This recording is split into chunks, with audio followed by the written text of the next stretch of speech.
Hey, Shalom, Akim, Shalom. Before I begin this lesson, I want to start off by giving all glory, honor, and praises to Yahweh, Bahashem, Yahweh Shai, Bahashem Rachakorash. Double honors to the elders and apostles of Great Millstone who taught me this truth, and Shalom to the hopeful elect. Shalom, Shalom. As y'all see the title of this video here, it says hundreds of millions of bees mysteriously dying. Okay, this is fair use for educational purposes only.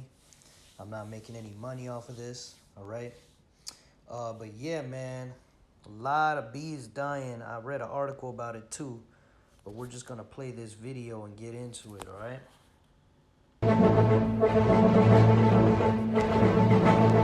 Tonight, the beekeeping industry is in crisis over the shocking and unexplained deaths of hundreds of millions of bees over the last 8 months. Now, this could impact all of the U.S. as bees, called the backbone of agriculture, are responsible for pollinating, get this, more than a third of the nation's crops. CBS's Janet Shamlian in Savoy, Texas, has the story.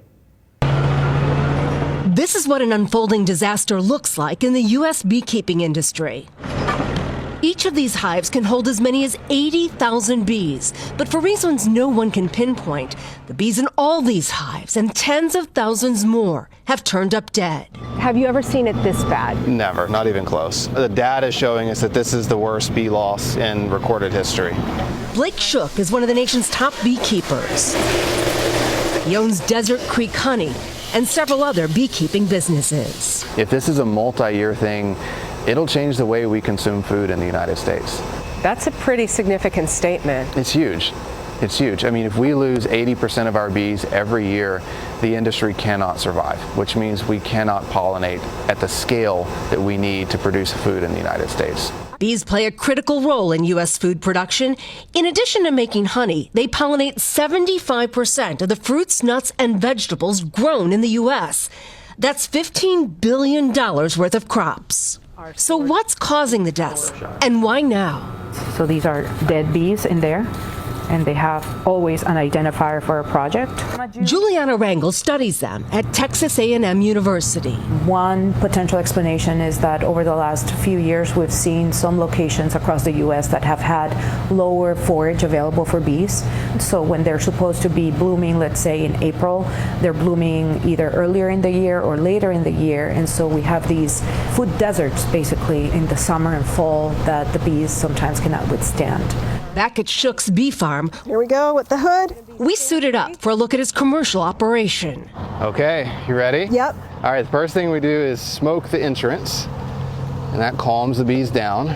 This is what a healthy hive looks like. And then in the center here, this is where the baby bees are raised. These just returned from California, where the bees were used to pollinate almonds. Beekeeping groups say the losses may put as many as 25% of commercial operations out of business by year's end, with wide-reaching impact. I got a call from a friend who has 20,000 beehives at the start of winter, and he's at less than 1,000. And he said, this is it. I'm done.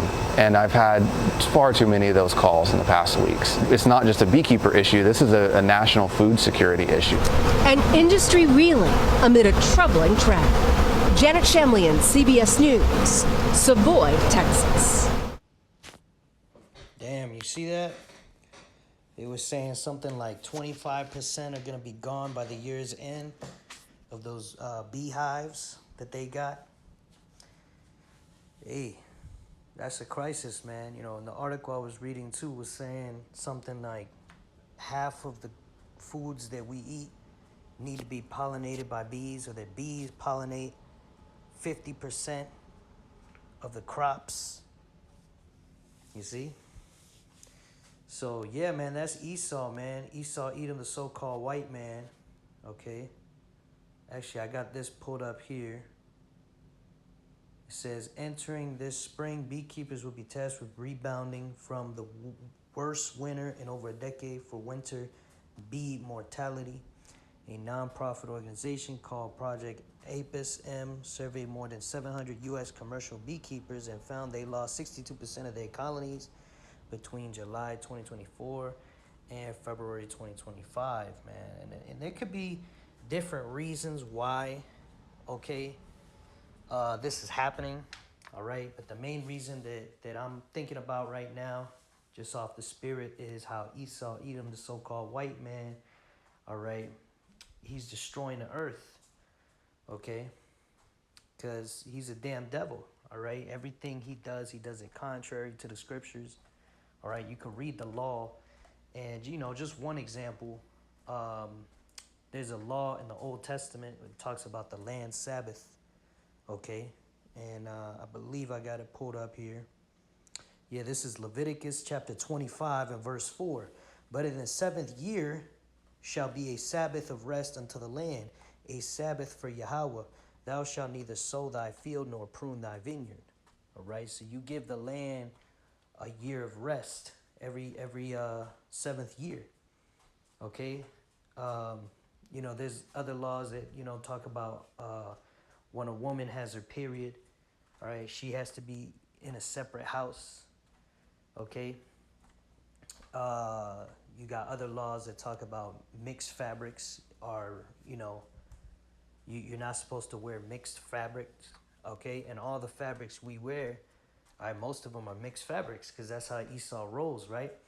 And so it's been proven with science, you know, that, you know, mixed fabrics cause diseases. Okay, it's been proven. All right, this land Sabbath, all these different laws that are written in the scriptures, man, Esau's slowly starting to figure out, oh shit, nah, that actually did have a purpose. Okay, but see, Esau doesn't care about that, man. All right, Esau just cares about profit. All right, taking all the money for himself, taking you know,